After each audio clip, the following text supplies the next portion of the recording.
فلسطین کی آزادی کا مشن، یہودیوں کو قدم قدم پر دھول چٹانے والا، اکیلا ہی عالم کفر سے ٹکرانے کا حوصلہ رکھنے والا، پاک دھرتی کا ایک عظیم مجاہد، کفر پر لاوے کی طرح برسنے والے اس مجاہد کی طویل داستان سننے کے لیے چینل کو سبسکرائب کیجئے اور ویڈیو کو لائک کیجئے۔ عقب میں اور دیگر اطراف میں آگ کے شعلے زناٹے دار آوازیں پیدا کر رہے تھے۔ یہ آوازیں اس قدر بلند تھیں کہ ان میں ہیلی کاپٹر تک کی آواز دب کر رہ گئی تھی۔ ظاہر میرے پیچھے تھا۔ میں نے پلٹ کر اس کی طرف دیکھا۔ اس کی رفتار اس لیے کم رہ گئی تھی کہ وہ خوفزدہ انداز میں چاروں طرف بھڑکتی ہوئی آگ کے شعلوں کو دیکھ رہا تھا۔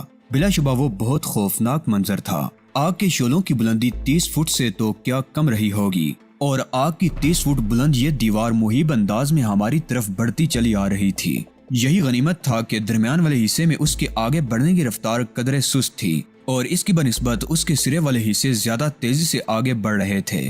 اگر ہم اس آگ کی لپیٹ میں آ جاتے، جس کے امکانات بہت زیادہ تھے، تو ہم ایک کربناک اور لرزہ خیز موت سے ہم کنار ہو جاتے۔ ہم اس مقام تک پہنچ گئے جہاں سے سامنے والی آگ شروع ہوئی تھی۔ آگ کافی آگے بڑھ چکی تھی اور وہاں براق اور چنگاریاں اڑ رہی تھیں، لیکن ان سے خارج ہونے والی حرارت بھی کم نہیں تھی اور مستقل تھی۔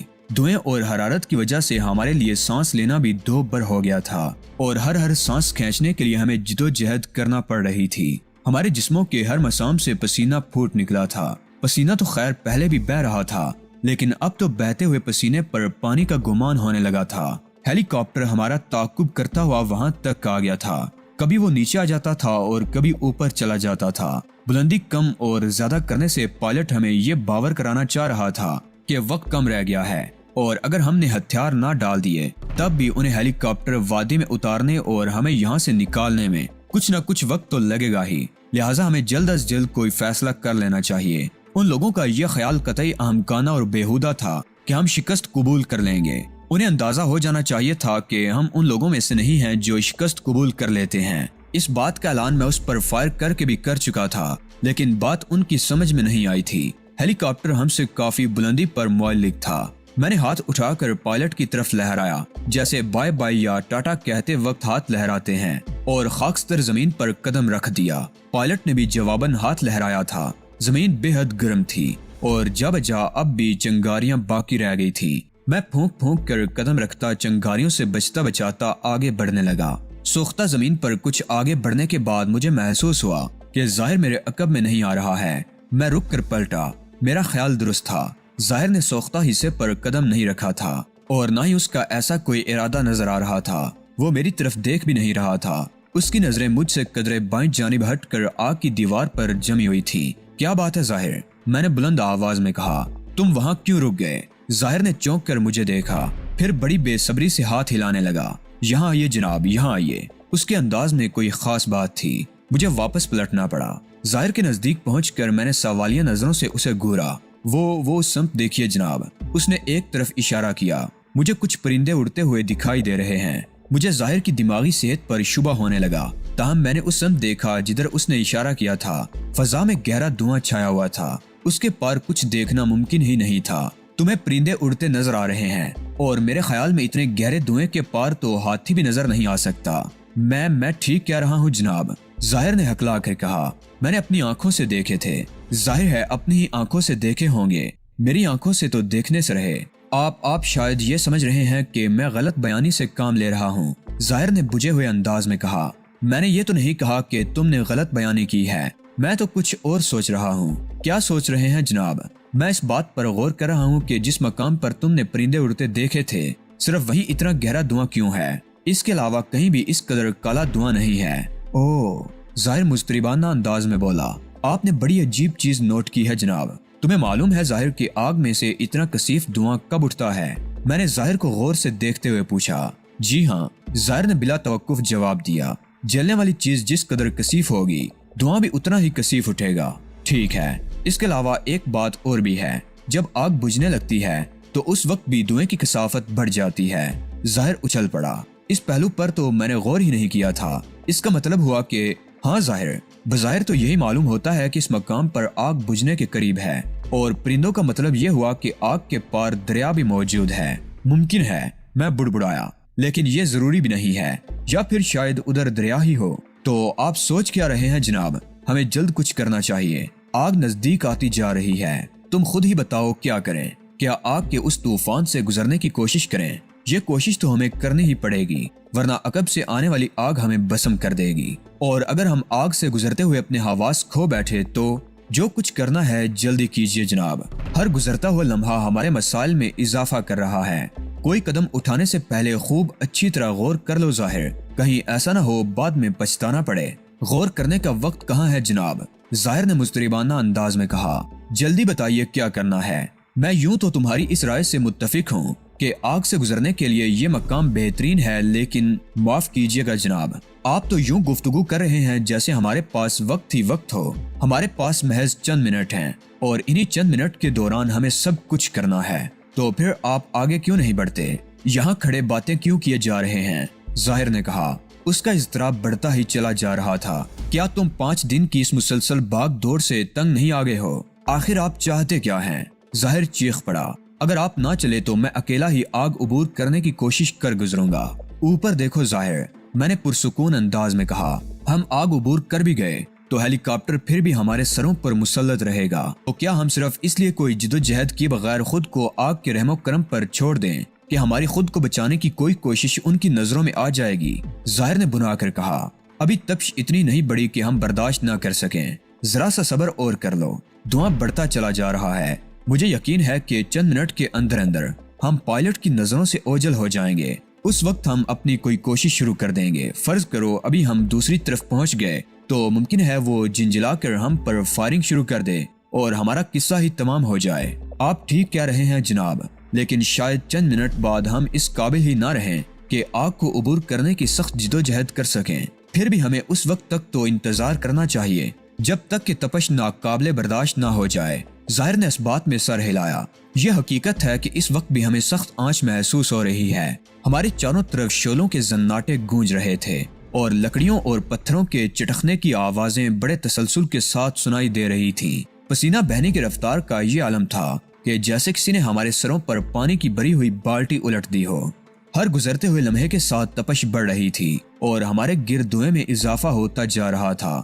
شاید اب اوپر بھی آنچ پہنچنے لگی تھی، اس لیے ہیلی کاپٹر اور اوپر اٹھ گیا تھا۔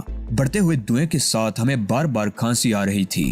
آگ کی تپش سے اب ہمیں اپنی جلد جلستی ہوئی محسوس ہو رہی تھی۔ آگ کی تپش سے اب ہمیں اپنی جلد جلستی ہوئی محسوس ہونے لگی تھی۔ ظاہر نے بھرائی ہوئی آواز میں کہا۔ اب تو دم بھی گھٹنے لگا ہے، بس اب ہم عمل شروع کر دیں گے ظاہر۔ آگ کو اس مقام سے عبور کرنے کے دوران تم آگے رہو گے اور میں تمہارے پیچھے آؤں گا۔ ظاہر نے فوراً ہی آگے بڑھنے کی کوشش کی، مگر میں نے اس کا بازو پکڑ کر اسے روک لیا۔ سنو ظاہر، جلد بازی کھیل بگاڑ دے گی۔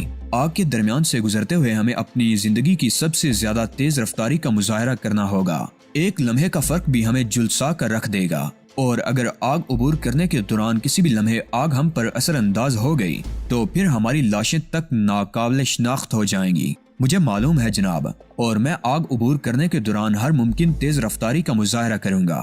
آگ کی حدود میں قدم رکھنے سے ایک آدھ سیکنڈ پیشتر ہی خوب گہری سانس لے کر اپنے پھیپھڑے آکسیجن سے اچھی طرح بھر لینا۔ اگر آگ کے درمیان کہیں سانس لینے کی کوشش کی تو مہلک کاربن ڈائی آکسائڈ گیس حواس معطل کر کے رکھ دے گی۔ میں سمجھ گیا جناب۔ ظاہر نے بے صبری سے اپنا بازو مجھ سے چھڑانے کی کوشش کی۔ مجھے چھوڑیے تاکہ میں آگے چلوں۔ میں نے ظاہر کا بازو چھوڑا تو وہ تیر کی طرح آگ کی طرف لپکا۔ میں اپنا سوٹ کیس اور بندوق اٹھا کر اس کے پیچھے دوڑ پڑا۔ دھواں اتنا گہرا ہو گیا تھا کہ اگر ظاہر مجھ سے ذرا دور اور نکل جاتا تو میں اسے ہی نہ دیکھ پاتا۔ ایسے میں ہیلی کاپٹر سے ہمارا دیکھ لیا جانا قطعی ناممکن تھا۔ آگ کی جس دیوار کو ہم عبور کرنے جا رہے تھے وہ بائیں جانب والی دیوار تھی، اور چونکہ آگ دریا کی طرف بڑھ رہی تھی اس لیے وہاں چوڑائی زیادہ ہونے کا امکان نہیں تھا۔ میرے اندازے کے مطابق وہاں آگ کی چوڑائی 25 فٹ کے قریب رہی ہوگی، ممکن ہے زیادہ بھی ہو۔ کچھ دیر ہم سوختہ زمین پر دوڑتے رہے۔ شدید دھوئیں کی وجہ سے آنکھوں سے پانی بہنے لگا تھا۔ ایک ایک سانس لینا دو بر ہو رہا تھا اور دم گھٹتا محسوس ہو رہا تھا۔ سوختہ زمین گرم تھی اور اب بھی جگہ جگہ سلگتی ہوئی چنگاریاں موجود تھیں۔ چاروں طرف روشن آگ کی تپش، آگ اگلتے ہوئے سورج کی تمازت اور پیروں تلے گرم زمین کے علاوہ دوڑنے کی مشقت نے ہمارے جسموں سے بہنے والے پسینے کی رفتار مزید بڑھا دی تھی۔